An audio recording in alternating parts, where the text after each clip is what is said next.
Kalau ingin mendapatkan surga, maka beribadahlah dengan paripurna dan sempurna. Ingin mendapatkan keberhasilan di masa yang akan datang, maka berikhtiarlah dengan sempurna dan paripurna. Itu tugas apa? Tugas lahiriah kita dan akal kita. Adapun kondisi kolbu kita, baik kolbul amal atau kolbul qalb, itu tidak boleh sedikit pun bergantung pada ikhtiar kita. Paham?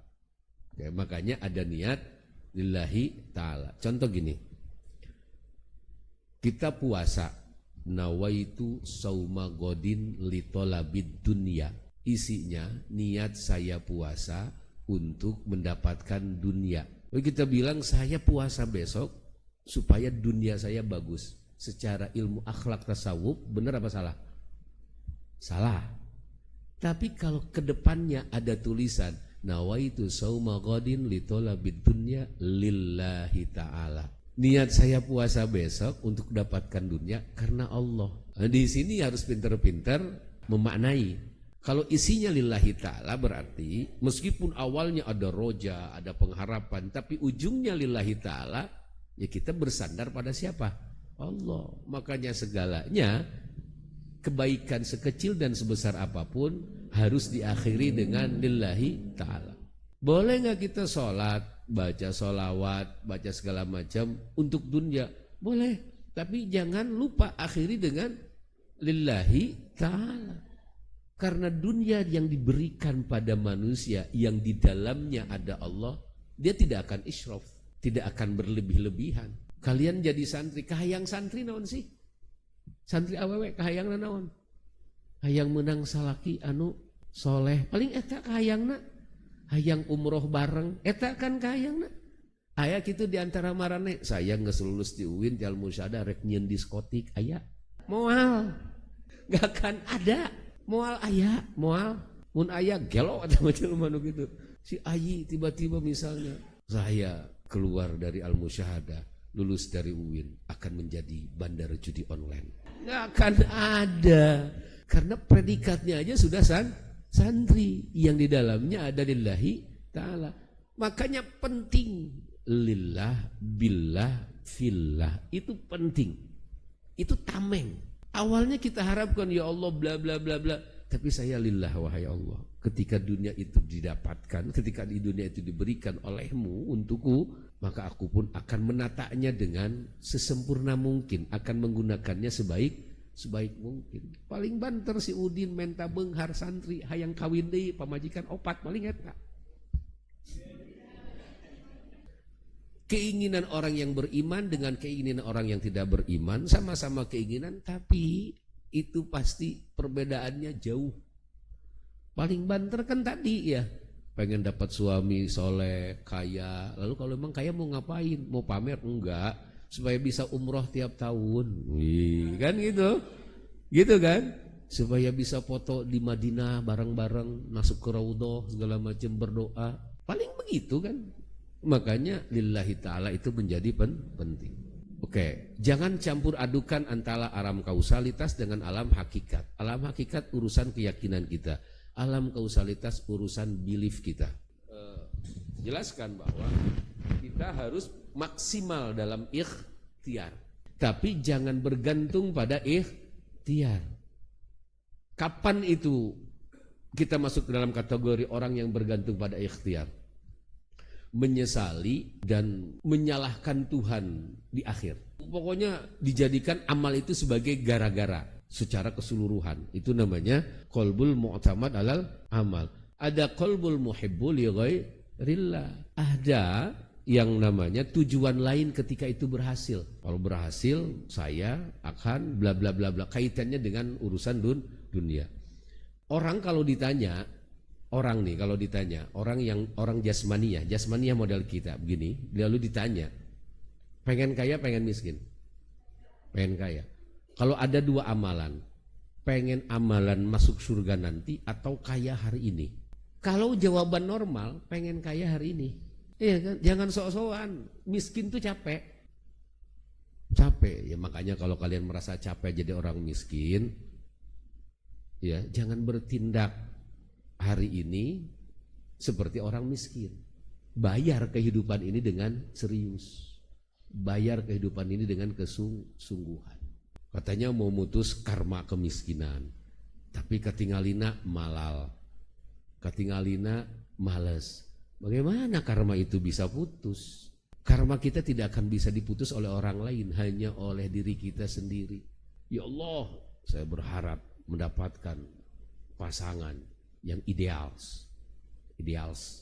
Ada ideal, dalamnya banyak gitu, ya ganteng, ya keren, ya banyak duit, anak haji gitu kan, segala macam, pokoknya wah diomongin. Tapi kerjaan nggak pernah bener gimana maksudnya?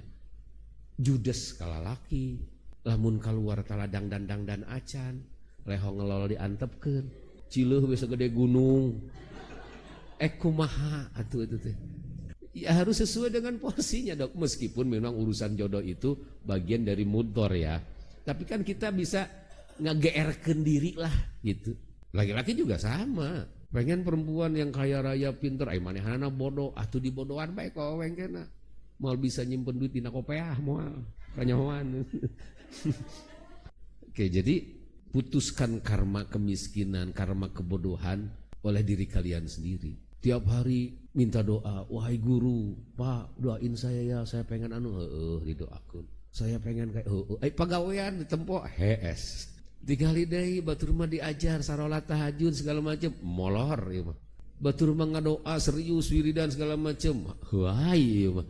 Kumaha lain doa anu teu tembus kahalangan ku nafsu maraneh sorangan. Kan gitu ya. Oke, jadi yang pasti gini, yang pasti setelah itu sudah sempurna, lalu tidak berhasil, jangan sampai masuk ke amalul musyarak wa qalbul musyarak, jangan sampai nyalahin Tuhan. Oke, sederhananya begitu. Jadi hati-hati, kerjakanlah ibadah agar kita mendapatkan takwa. Oke ya, semua ibadah itu tujuannya menjadi takwa. Tanda takwa, imtithalu awamirillah wajtinabun nawahi. Fikih, sempurna enggak itu? Tidak sempurna. Sempurnakan dengan tanda-tanda takwa yang lain. Banyak di Al-Quran. Ini Bapak sering formasikan. Takwa dalam Al-Quran itu cuma 3 tandanya. Yunfikuna bisarra wa dharra, al-kazimin al-ghaiz, wal-afina. 3 tanda itu. Jika 3 tanda itu ada dalam diri kalian, udah takwa namanya. Yunfikuna bisarra wa dharra, enggak nunggu kaya. Lagi enggak punya duit, ada yang minta, ya cariin. Bagi kalian yang sulit untuk bahagia, saya kok susah banget bahagia nih. Udah baca A, baca B, baca D, segala macam, minta doa ke ini, minta cahaya yasin segala macam supaya bahagia. Sudah melakukan kegiatan segala tidak bahagia juga. Cari jawabannya. Jawaban kebahagiaan manusia itu, manusia bisa bahagia itu ketika dia bisa membahagiakan orang lain. Terima, kasih. Terima, kasih, terima, kasih lagi, terima, kasih lagi. Jadi bagi kalian yang sulit untuk bahagia, jangan ke psikiater, jangan amalin apa segala macam banyak, enggak usah, gampang. Irhamu man fil ardi yarhamhu man fis sama. Bahagiakan orang lain. Mungkin ketika kita membahagiakan orang lain kita tersiksa, tapi ada energi yang pasti kembali pada kita, kebahagiaan yang lebih dari yang kita berikan pada orang lain. Si Emsa misalnya, hirupna manyun bae jangan tuh bahagia gitu. Bantuan sa batur. Capek nyesenya, dia ku abdi bantuan. Itu. Capek enggak nyeseh nu batur? Nu sorangan enggak capek kamu nu batur, tapi nanti pasti akan ada feedbacknya. Jadi kebahagiaan kalian ada di energi kebahagiaan orang lain. Maka perbanyaklah membahagiakan orang lain. Maka itu akan kembali pada diri kita. Nggak usah susah-susah ngedengerin influencer bla bla. Tengok ke dalam diri kan gitu. Tengoklah ke dalam sebelum bicara. Tengok ke dalam diri, koreksi. Saya kok bingung banget, kok pagi manyun, siang manyun, sore manyun, kok hidup ini nggak bahagia padahal duit punya, badan sehat. Oh, jangan-jangan dia tidak pernah membagi energi kebahagiaan pada orang lain. Jangan nunggu diminta urusan yang demikian itu. Ya apa Pak salah satunya? Iya kita senyum, tapi kan kalau senyum perempuan ke laki-laki jadi eye-catching ya. Enggak juga gitu. Artinya tidak itu juga, apapun gitu, apapun. Dengan kita misalnya sabar ketika dibully orang. Dengan kita misalnya sabar disuruh orang lain, disuruh piket dan lain sebagainya. Itu kan kebahagiaan. Jadi semakin banyak kebahagiaan kita transfer pada orang lain, meskipun kita tersiksa ketika memberikannya, maka suatu saat nanti Allah akan mengembalikan kebahagiaan itu pada kita. Percaya deh, karena nggak akan ada orang kenyang kalau nggak makan. Makan capek nggak? Capek. Kau mau ompong mah kudu di blender. Nggak ada harus sanggup lagi di blender. Capek, tapi ada hasil nggak? Hasil, punya tenaga, punya energi. Ya itulah konsep kehidupan sederhana. Nggak usah membayangkan membuat konsep dengan teori-teori tetek bengek teh pedut lah. Oh, begini harus hidup tuh harus begini. Oh, otaknya gak mau otak kiri, otak kanan, otak kena, otak belakang, gitu. Otak-otak udang. Cukup bahagiakan orang lain, selesai. Kalian akan dibahagiakan oleh kalian sendiri dari energi yang sudah kalian berikan. Itu namanya kausalitas.